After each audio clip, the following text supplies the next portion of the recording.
नमस्कार दोस्तों, आज की कहानी कुछ ऐसी है जो आपके सोचने का तरीका हमेशा के लिए बदल देगी।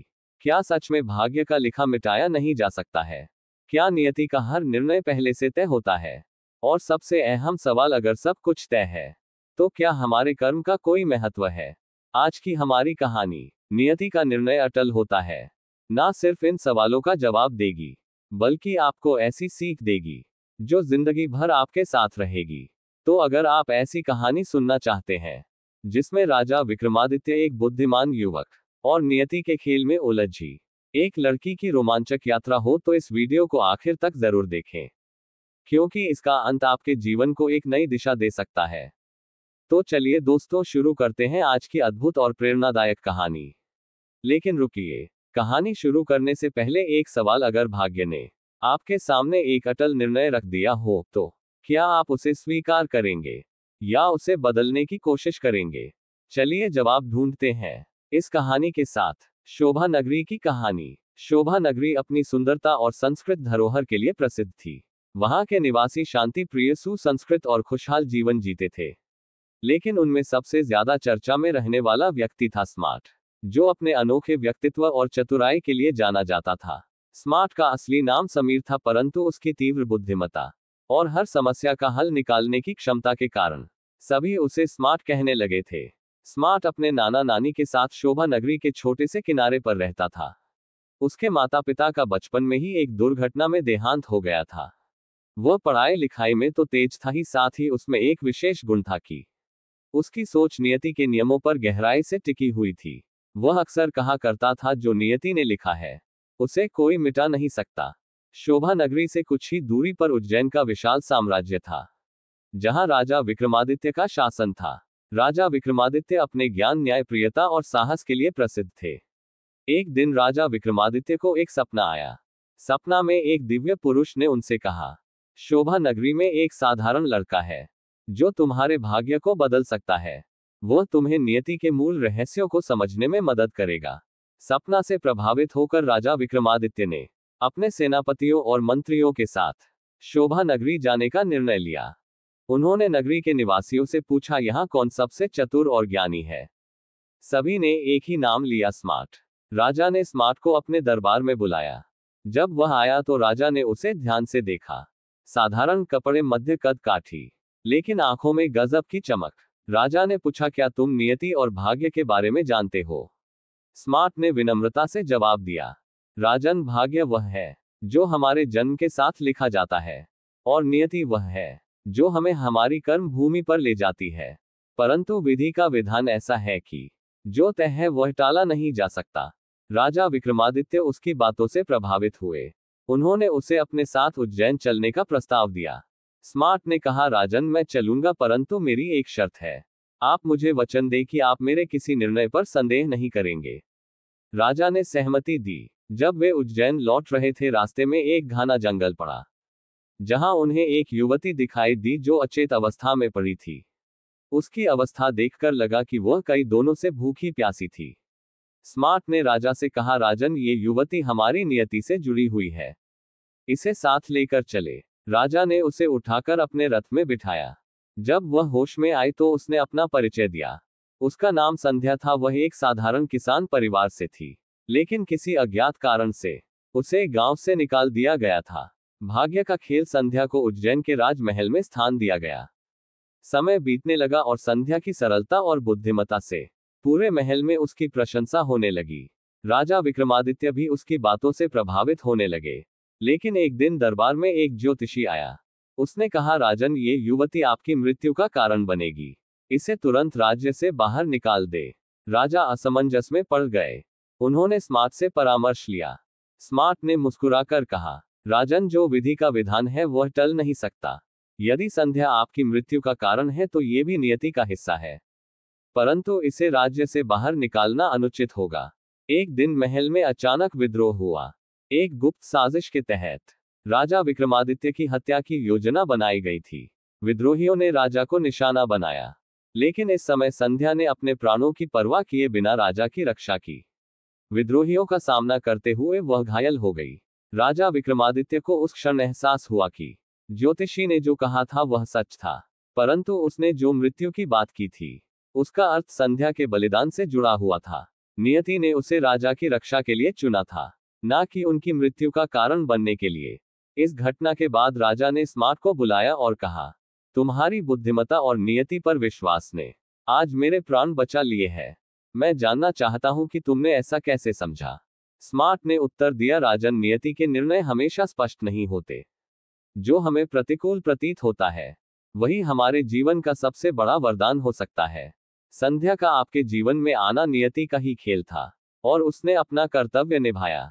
राजा विक्रमादित्य ने संध्या की याद में एक स्मारक बनवाया और स्मार्ट को अपना प्रमुख सलाहकार नियुक्त किया। इस घटना ने पूरे राज्य को यह सीख दी कि भाग्य का लिखा कभी नहीं मिटता और नियति का निर्णय अटल होता है। इस कहानी ने उज्जैन और शोभा नगरी दोनों को एक नई दिशा दी। स्मार्ट की सोच और संध्या के बलिदान की गाथा सदियों तक सुनाई जाती रही। घटनाएं। संध्या के बलिदान के बाद राजा विक्रमादित्य ने महल में एक सभा बुलाई। उन्होंने सभी दरबारी को संबोधित करते हुए कहा, नियति ने हमें एक बार फिर यह सिखाया है कि हम चाहे कितने भी चतुर क्यों ना हो, भाग्य के आगे हमारी कोई नहीं चल सकती। संध्या के बलिदान ने हमें यह सिखाया है कि नियति का हर निर्णय हमारे लिए आवश्यक होता है, चाहे वह प्रारंभ में हमें कठिनाई पूर्ण क्यों ना लगे। राजा ने यह भी घोषणा की कि हर वर्ष संध्या की पुण्यतिथि पर राज्य भर में उसके नाम का उत्सव मनाया जाएगा। उन्होंने ये दिन नियति दिवस के रूप में स्थापित किया ताकि राज्य के सभी लोग नियति के महत्व को समझ सके। स्मार्ट, जिसे अब पूरे राज्य में नियति का ज्ञानी कहा जाने लगा था, राजा से अनुरोध किया कि वह शोभा नगरी लौटना चाहता है। उसने कहा, राजन, मेरा कर्म क्षेत्र शोभा नगरी है। मुझे वहीं जाकर लोगों को यह सिखाना है कि नियति के सामने हार मानने का अर्थ यह नहीं कि हम प्रयास ना करें, बल्कि इसका अर्थ यह है कि हमें हर स्थिति को स्वीकार कर अपने कर्मों से अपने भाग्य को उज्जवल बनाना चाहिए। राजा ने उसकी इच्छा को सहर्ष स्वीकार किया और उसे शोभा नगरी का संरक्षक घोषित कर दिया। एक नई चुनौती। स्मार्ट जब शोभा नगरी लौट रहा था तब रास्ते में उसे एक वृद्ध साधु मिला। साधु ने उससे कहा, बेटा, तुम बहुत चतुर हो, लेकिन याद रखना, नियति का हर खेल इतना आसान नहीं होता। कभी कभी यह हमारी परीक्षा भी लेती है। स्मार्ट ने साधु से उनकी बात का अर्थ पूछा। साधु ने एक छोटी सी कथा सुनाई। कई वर्ष पहले एक राजा ने अपने राज्य के सबसे ईमानदार और मेहनती मंत्री को जेल में डाल दिया। कारण था कि राजा को स्वप्न में एक भविष्यवाणी मिली थी कि वह मंत्री उसका राज्य छीन लेगा। राजा ने अपनी सुरक्षा के लिए ऐसा किया, लेकिन नियति ने खेल ऐसा रचा कि राजा का अपना ही पुत्र, जो मंत्री के पक्ष में था, राज्य का विद्रोही बन गया। अंततः राजा ने महसूस किया कि उस भविष्यवाणी का अर्थ मंत्री का राज्य छीनना नहीं बल्कि उसकी सुरक्षा करना था। स्मार्ट ने ये कथा सुनी और उसे गहराई से सोचा। वह समझ गया कि साधु उसे यह सिखा रहे थे कि नियति की व्याख्या करना आसान नहीं होता। लड़की की पहचान और रहस्य। शोभा नगरी लौटने के कुछ दिनों बाद स्मार्ट को एक दिन एक पथिक से जानकारी मिली कि संध्या, जिसे मृत समझा गया था, वास्तव में जीवित थी। विद्रोहियों ने उसे मृत समझकर छोड़ दिया था। एक ग्रामीण ने उसे बचाया और अपने घर ले गया। स्मार्ट ने तुरंत राजा विक्रमादित्य को यह समाचार भेजा। राजा ने खुशी से आदेश दिया कि संध्या को सम्मानपूर्वक महल में लाया जाए। जब संध्या महल लौटी तो उसने बताया कि कैसे उसकी नियति ने उसे बचाया। उसने कहा, मैंने मृत्यु को करीब से देखा, लेकिन मुझे विश्वास था कि मेरा जीवन अभी खत्म नहीं हुआ है। नियति ने मुझे बचाने के लिए उस ग्रामीण को भेजा और मैं आज यहाँ खड़ी हूँ। संध्या के लौट आने के बाद राजा ने उसे राज्य की प्रमुख सलाहकार बनने का प्रस्ताव दिया, लेकिन उसने विनम्रता पूर्वक इनकार कर दिया। उसने कहा, राजन, मेरा भाग्य मुझे यहाँ तक लेकर आया, लेकिन मेरी नियति मुझे मेरे परिवार और गांव की सेवा के लिए बुला रही है। स्मार्ट ने भी इस अवसर का उपयोग करते हुए राजा से विदाई ली और कहा, राजन, नियति ने मुझे यहाँ एक भूमिका निभाने के लिए भेजा था। अब मेरी नियति मुझे शोभा नगरी में एक नई दिशा देने की अनुमति मांग रही है। स्मार्ट ने शोभा नगरी लौटने के बाद वहां के युवाओं और नागरिकों को नियति और कर्म का महत्व सिखाना शुरू किया। उसने एक पुस्तक लिखी जिसका नाम था नियति का निर्णय और कर्म की शक्ति। यह पुस्तक धीरे धीरे पूरे राज्य में प्रसिद्ध हो गई। पुस्तक में उसने यह बात प्रमुख रूप से लिखी, नियति का निर्णय अटल होता है, लेकिन ये हमें अपने कर्म करने से नहीं रोकता। भाग्य का लिखा मिटाया नहीं जा सकता, लेकिन इसे सुंदर और उज्जवल अवश्य बनाया जा सकता है। राजा विक्रमादित्य ने संध्या को अपनी बहन की तरह अपनाया। उन्होंने राज्य के लिए नए नियम बनाए, जहां हर नागरिक को शिक्षा और स्वावलंबन का अधिकार दिया गया। राजा ने अपने दरबार में ये घोषणा की कि नियति और कर्म को समझने के लिए हर वर्ष पूरे राज्य में चर्चाएं और प्रतियोगिताएं आयोजित की जाएगी। ये कहानी इस तथ्य को रेखांकित करती है कि नियति का निर्णय और भाग्य का लिखा अटल होता है, लेकिन हमें यह नहीं भूलना चाहिए कि हमारे कर्म ही हमें उस नियति तक पहुंचने का मार्ग दिखाते हैं। नियति का निर्णय हमारे लिए पहले से तय हो सकता है, लेकिन हमारे कर्म उसे अर्थ देते हैं। जो विधि का विधान है उसे टाला नहीं जा सकता, पर उसे स्वीकार कर कर्म करने से ही हम अपने जीवन को सार्थक बना सकते हैं। स्मार्ट के शोभा नगरी लौटने के कुछ समय बाद एक अप्रत्याशित घटना घटी। शोभा नगरी के एक प्रसिद्ध व्यापारी धनीराम अचानक बीमार पड़ गए। ये बीमारी सामान्य नहीं थी।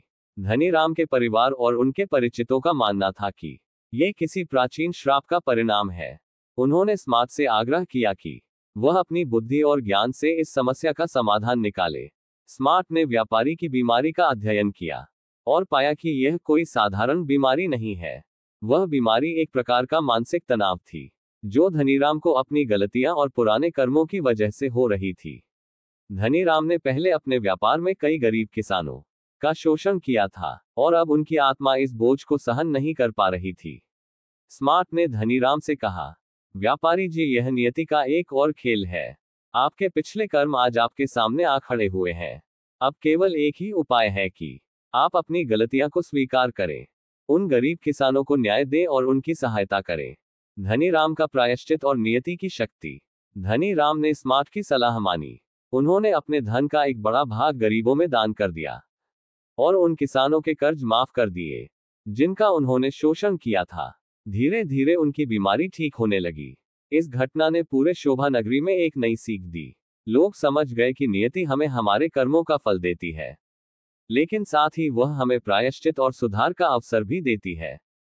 स्मार्ट ने इस घटना को अपने एक प्रवचन में उपयोग किया और कहा, भाग्य और नियति का खेल हमेशा हमें हमारे कर्मों का मूल्य चुकाने पर मजबूर करता है, लेकिन अगर हम सच्चे मन से प्रायश्चित करें और अच्छे कर्म करें तो नियति भी हमें एक नई राह दे सकती है। कुछ वर्षों बाद राजा विक्रमादित्य शोभा नगरी आए। उन्होंने देखा कि प्रयासों से वहां के लोग न केवल शिक्षित हो गए थे, बल्कि आत्मनिर्भर भी बन गए थे। राजा ने स्मार्ट से पूछा, तुमने ये सब कैसे किया? स्मार्ट ने मुस्कुराते हुए कहा, राजन, मैंने केवल लोगों को ये सिखाया कि नियति का निर्णय अटल है, लेकिन कर्म से हम अपने जीवन को सार्थक बना सकते हैं। राजा विक्रमादित्य ने स्मार्ट को अपने राज्य का प्रधान सलाहकार बनने का प्रस्ताव दिया, लेकिन स्मार्ट ने विनम्रता से इसे ठुकरा दिया। उसने कहा, राजन, मेरी नियति शोभा नगरी है। मैं यहाँ के लोगों के साथ अपनी यात्रा पूरी करना चाहता हूँ। संध्या की नई भूमिका। संध्या, जो अब शोभा नगरी में एक शिक्षक बन चुकी थी, संध्या ने महिलाओं को शिक्षित करने और आत्मनिर्भर बनने के लिए प्रेरित किया। उसने ये साबित किया कि एक साधारण लड़की भी अपने कर्मों से समाज में बड़ा बदलाव ला सकती है। संध्या अक्सर कहा करती थी, नियति ने मुझे अनेक कठिनाइयों में डाला, लेकिन मैंने इसे अपना भाग्य समझकर स्वीकार किया। मेरा जीवन इस बात का उदाहरण है कि विधि का विधान चाहे जो भी है, अपने कर्म से आप बदलाव ला सकते हैं। एक दिन शोभा नगरी में भयंकर बाढ़ आ गई। लोगों की फसलें, घर और व्यापार सब कुछ बर्बाद हो गया। यह स्थिति इतनी भयावह थी कि लोग निराशा में डूब गए। उन्होंने स्मार्ट से मदद की गुहार लगाई। स्मार्ट ने कहा, यह भी नियति का एक और परीक्षण है। हमें इसे स्वीकार करना होगा और मिलकर इसका समाधान निकालना होगा। उसने राजा विक्रमादित्य से मदद मांगी। राजा ने तुरंत अपनी सेना और खजाने को शोभा नगरी की सहायता के लिए भेजा। स्मार्ट ने लोगों को संगठित किया और सब ने मिलकर अपने गांव को फिर से खड़ा किया। सार्वजनिक सभा और नियति का अंतिम पाठ के बाद शोभा नगरी में एक बड़ी सभा बुलाई गई। इस सभा में राजा विक्रमादित्य, संध्या और स्मार्ट ने मिलकर लोगों को यह संदेश दिया कि नियति का निर्णय हमेशा हमारे पक्ष में हो। यह जरूरी नहीं, लेकिन अगर हम एकजुट होकर कठिनाइयों का सामना करें तो हम अपने जीवन को नए सिरे से बना सकते हैं। राजा ने घोषणा की कि स्मार्ट को पूरे राज्य का आधिकारिक मार्गदर्शक बनाया जाएगा, लेकिन स्मार्ट ने एक बार फिर से इसे ठुकरा दिया। उसने कहा, मेरी नियति मुझे ये सिखाती है कि मैं वहां रहूं जहां मुझे सबसे ज्यादा जरूरत है। शोभा नगरी मेरा घर है और यही मेरा कर्म क्षेत्र है। कहानी का अंतिम संदेश। स्मार्ट राजा विक्रमादित्य और संध्या की यह कहानी हमें यह सिखाती है कि नियति और भाग्य हमें जितनी कठिन परिस्थितियों में डालें, हमारे कर्म और साहस हमें उनसे बाहर निकाल सकते हैं। नियति का निर्णय अटल है, भाग्य का लिखा कभी नहीं मिटता, लेकिन हमारे कर्म वह साधन है जो हमें इस नियति को समझने और इसे स्वीकार करने में शक्ति देते हैं। तो दोस्तों, आपको ये कहानी कैसी लगी? कमेंट करके जरूर बताएं। अगर कहानी अच्छी लगी हो तो लाइक शेयर जरूर करें। फिर मिलते हैं एक और नई कहानी के साथ। तब तक के लिए धन्यवाद।